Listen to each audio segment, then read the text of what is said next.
Et donc c'est notre troisième étape, notre troisième outil, c'est des actions adaptées. Le changement passe forcément par de l'action. C'est Einstein qui disait « La folie des hommes, c'est de vouloir un résultat différent en faisant continuellement la même chose. »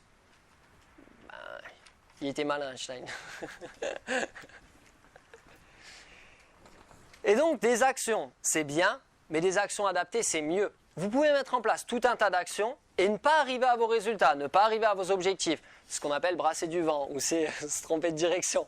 Parfois, il y a des actions qui ne nous rapprochent pas de notre objectif. Donc nous, il va falloir qu'on mette en place ce qu'on appelle des stratégies de réussite. Et donc les stratégies de réussite, c'est par exemple, avec nos 2 brins d'herbe ici, si notre objectif c'est de les faire grandir, de leur permettre de pousser, de devenir des fleurs et des arbres qui sont costauds, on a plusieurs options en termes d'action.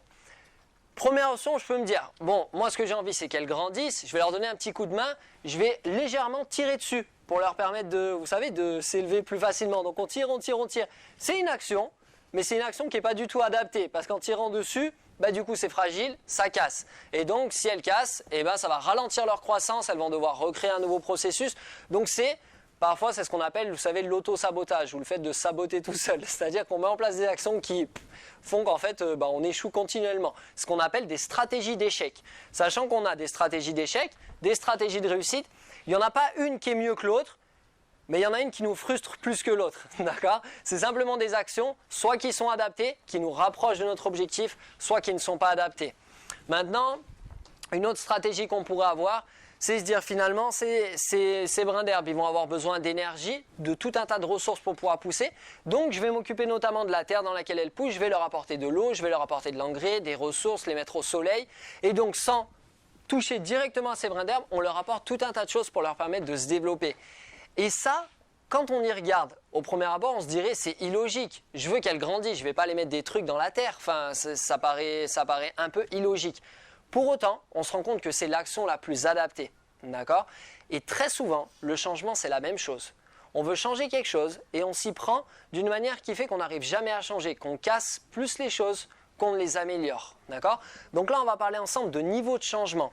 Vous pouvez soit intervenir sur le niveau visible et dire « Allez, on pousse les filles », soit vous pouvez intervenir sur les niveaux plutôt inconscients, plutôt invisibles et apporter des ressources à ces niveaux-là pour que le changement s'opère naturellement. Parce qu'on s'est rendu compte que le changement est naturel pour nous et dans notre vie. Et que les choses sont assez bien faites qu'à la fois la vie et nous-mêmes allons très souvent, voire quasiment tout le temps, dans le sens de plus de bonheur, plus d'abondance, plus de réussite, plus de réalisation, plus d'épanouissement, plus de santé, plus d'émotions positives. Naturellement, on y va. Nous, on a souvent des petites résistances internes qui font que les changements ne s'opèrent pas et qu'on reste dans des situations qui ne nous correspondent pas. Et donc nous, on va s'intéresser maintenant à ce qu'on appelle au niveau de changement. Il existe 7 niveaux auxquels vous pouvez changer les choses. Et donc l'idée, si vous voulez amener un changement durable et assez efficace, c'est d'intervenir finalement au bon niveau. Et le bon niveau n'est pas forcément celui qu'on voit. Là, je vais vous partager un exemple qui est très personnel et c'est la raison pour laquelle je suis devant vous aujourd'hui. Donc je vais vous partager un problème que j'avais et un objectif que j'avais il y a quelques années maintenant. Donc ça c'est le premier niveau, c'est l'environnement, c'est-à-dire ce qui est visible, ce qu'on voit, ce qui est autour de nous, ce qui se passe. Dans mon environnement, ce qui se passait, c'est que j'arrivais pas à avoir de nouvelles relations. J'arrivais pas à avoir de nouvelles relations parce que j'étais, et je me considère encore comme quelqu'un de très timide. Donc c'est-à-dire que c'est très dur pour moi de parler face à des gens. Ça me demande beaucoup d'énergie et c'est pas spontané. Spontanément, j'irai plutôt derrière un livre pour lire, apprendre, plutôt qu'aller parler devant des gens. Donc pendant très longtemps, finalement, je rentrais pas en relation parce que c'était pas confortable pour moi. Ça m'apportait pas de bien-être, je m'y sentais pas bien et j'avais pas les bons outils pour le faire. Donc du coup, mon objectif, parce que ça me faisait quand même un peu souffrir, le fait de pas arriver à avoir de nouvelles relations, mon objectif c'était développer de nouvelles relations. Problème, objectif, ce qu'on a vu tout à l'heure. Et donc, l'idée, c'est de s'intéresser au niveau de changement, c'est-à-dire qu'est-ce qui fait finalement que notre problème existe. Et donc, nous, on va structurer ça un petit peu comme un iceberg. Et donc, là, l'environnement, c'est ce qu'on voit, mais finalement, l'iceberg est beaucoup plus gros, souvent, que le problème même. C'est pour ça que parfois, on se dit, mais c'est un tout petit truc, mais c'est incroyable, j'arrive pas à le changer. Vous savez, c'est les phrases « il n'y a qu'à faire ça » ou « mais t'as qu'à faire ça, c'est tout simple ». Bon, il faut juste qu'on fasse ça. Ben ouais, mais parfois ça marche pas du tout. Parce que le problème prend pas racine ici, mais est beaucoup plus profond. Ce qui influence notre environnement, c'est nos comportements. Et donc là, je vais vous détailler à chaque fois par rapport à mon exemple, et peut-être que ça va faire résonner des choses en vous. Au niveau de mes comportements, c'était, j'attendais que les gens viennent vers moi. J'étais pas à l'aise et j'avais pas envie d'aller vers les autres et je me sentais pas de le faire. Donc finalement, j'attendais et ça m'allait bien. Mais du coup, les gens venaient pas forcément vers moi parce que j'étais pas forcément ouvert. Donc du coup, j'attendais que les gens viennent vers moi. Ça, c'était mes comportements. Pourquoi est-ce que je mettais en place ces comportements? Parce que c'était lié à des habitudes. Mon habitude finalement c'était d'éviter les situations de groupe. Bah forcément j'y étais pas à l'aise donc moins j'étais dans des groupes et je peux vous dire que c'est encore vrai aujourd'hui. Et qu'à chaque fois qu'on me propose, pour avoir mon entreprise on me propose souvent des groupes de réseau, des soirées réseau, toutes ces choses là. Et très poliment je décline très souvent ces propositions puisque encore aujourd'hui être en groupe c'est pas forcément ce qui m'épanouit le plus. Par contre vous allez découvrir après, partager des choses et vivre une expérience, ça c'est des choses qui m'intéressent. C'est pour ça que je suis très heureux d'être avec vous ce soir et que j'adore faire ça et que j'adore mon métier. Mais c'est pour ça qu'une fois que j'ai terminé mon boulot, souvent, je rentre et j'ai plutôt tendance à être seul et que c'est des choses que je continue encore. Donc ça c'était mes habitudes, éviter les situations de groupe. Pourquoi? Parce que ça satisfaisait des choses importantes pour moi. C'est ce qu'on appelle des valeurs. Des valeurs, c'est des choses importantes pour vous. Mes valeurs à l'époque, c'était le bien-être et le confort. Je voulais me sentir bien dans ma vie et être confortable. Ce qui était confortable pour moi, c'était d'être tout seul. Donc j'évitais les situations de groupe. Donc je n'allais pas vers les autres. Donc je n'avais pas de nouvelles relations. Vous voyez le mécanisme? Nos valeurs viennent toujours répondre à un besoin qui est lié à nos croyances. Et là, alors je vous en ai mis qu'une, mais il y en avait un paquet des croyances. Hein. Des croyances, vous vous rappelez, c'est une pensée qu'on a eue à un moment donné qui s'est renforcée, qui est devenue une évidence, c'était sûr. Et donc vous savez, des croyances, c'est par exemple, mieux vaut être seul que mal accompagné. Et donc ça devient des justifications à nos comportements, vous savez. Dire non, mais moi, je préfère être tout seul parce que les autres, de toute façon... Alors que c'est pas vrai, j'adore les autres. Mais à l'époque, ça répondait à ces croyances-là. Et donc là, plus on rentre dans ces niveaux-là, plus c'est de l'ordre de ce qu'on appelle de l'inconscient. C'est-à-dire qu'on ne le sait même pas que c'est ça finalement qui gère nos comportements. D'accord? Nous, souvent, on arrive à observer assez bien ça, un petit peu nos comportements si on se remet un peu en question, mais le reste, souvent, on n'y a pas accès. Souvent, on ne sait même pas que ça a une influence sur finalement les résultats qu'on obtient. Et donc, nos croyances sont reliées à la vision qu'on a de nous-mêmes. C'est ce qu'on appelle notre sentiment d'identité. Et donc, en termes d'identité, on a tout un tas de croyances sur nous-mêmes, sur qui on est, sur ce qu'on est capable de faire, sur ce que les autres pensent de nous. Et donc à l'époque, et ça c'est quelque chose qui était très très profond, je vous le partage aujourd'hui avec un grand sourire, mais je peux vous dire que j'y ai vraiment bossé, c'est que je pensais être une personne sans valeur et que les gens ne s'intéresseraient jamais à moi. Et que quoi qu'il arrive, je n'intéresserai pas les gens, donc ça servait à rien que j'aille dans des situations de groupe, puisque je n'étais pas intéressant, les gens ne s'intéresseraient pas à moi, donc finalement il n'y aurait que de la souffrance à la fin. Vous voyez ce que je veux dire? Et pourtant, je suis devant vous aujourd'hui. Donc, c'est que le changement est possible. Donc ça, c'est l'identité, c'est tout ce qu'on croit sur nous-mêmes. On a énormément de croyances sur qui on est, sur ce qu'on est capable de faire, sur ce qu'on devrait faire, sur ce qu'on devrait être, sur le monde en général, sur plein de choses. Et donc, notre sentiment d'identité est relié à la vision du monde qu'on a, au monde auquel finalement on est relié. On est un petit être, ou on est un être humain au milieu de quelque chose finalement d'immense, de plein d'êtres humains, de plein de mécanismes, de plein de vies.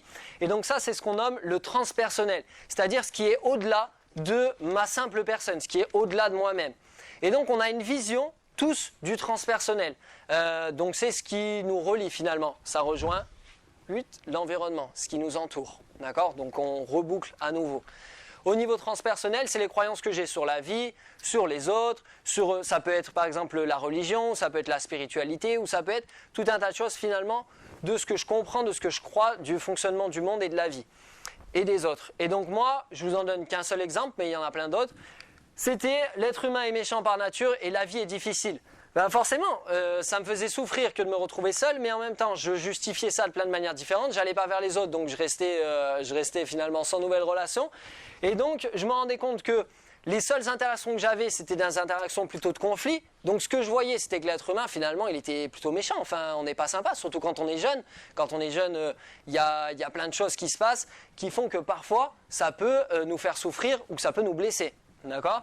Et donc, que la vie en général est difficile et que finalement, mieux vaudrait traverser seul la vie, mais vu que c'est pas possible, ça va être compliqué. Vous voyez ce que je veux dire ? Donc ça, c'était un peu, moi, ce qui sous-tendait mon problème.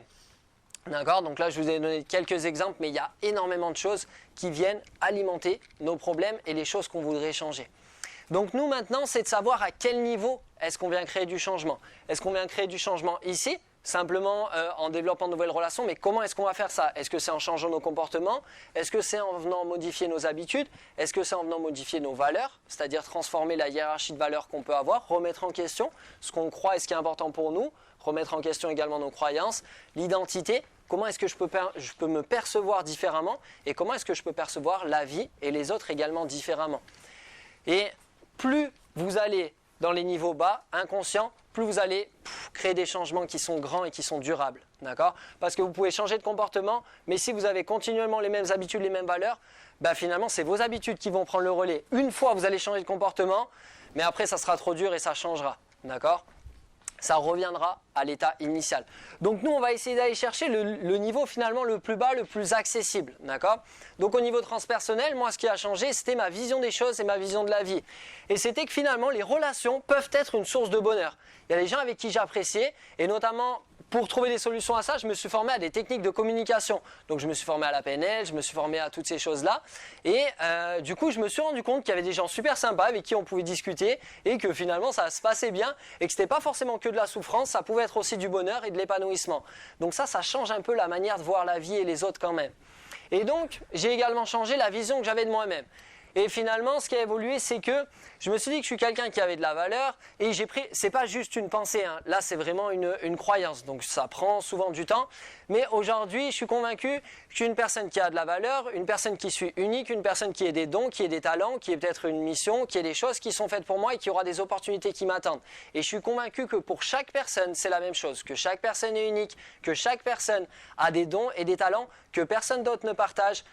Finalement sur Terre avec elle et que cette personne-là va pouvoir avoir tout un tas d'opportunités pour mettre en place et exprimer ses dons, ses talents et le fait qu'elle soit unique.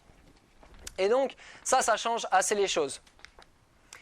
Du coup au niveau des croyances, je me disais si je suis quelqu'un qui a de la valeur et que j'ai des dons et des talents, peut-être que je peux apporter du bonheur autour de moi. D'accord ? Ça peut être intéressant. Au niveau des valeurs, donc j'ai commencé à changer, plus être juste dans le bien-être et le confort et rester dans ma petite zone de confort à être tout seul. Mais ce qui m'intéressait, c'était plutôt d'aller vers le bonheur et le partage. Puisque si les relations pouvaient être source de bonheur, plus je partageais, plus j'avais de chance d'être heureux. Du coup, au niveau de mes habitudes, j'ai pris le coup de proposer des activités et des événements. Et au niveau des comportements, c'était d'aller naturellement vers les autres. Et ça, je l'ai tellement fait que quand je me formais par la suite et que j'accompagnais du coup, que je formais notamment à la PNL, que j'étais formateur en PNL, j'ai accompagné les personnes, quand je leur raconte ça, les gens me disent « mais c'est fou, t'es venu tout de suite vers nous, tu nous as dit bonjour avec un grand sourire ». Mais parce qu'en fait, c'est quelque chose que j'ai ultra travaillé, qui n'est pas forcément naturel chez moi, mais que j'ai travaillé, jusqu'à ce que finalement, ça devienne naturel, que ça devienne une nouvelle habitude, que ça devienne un nouveau comportement.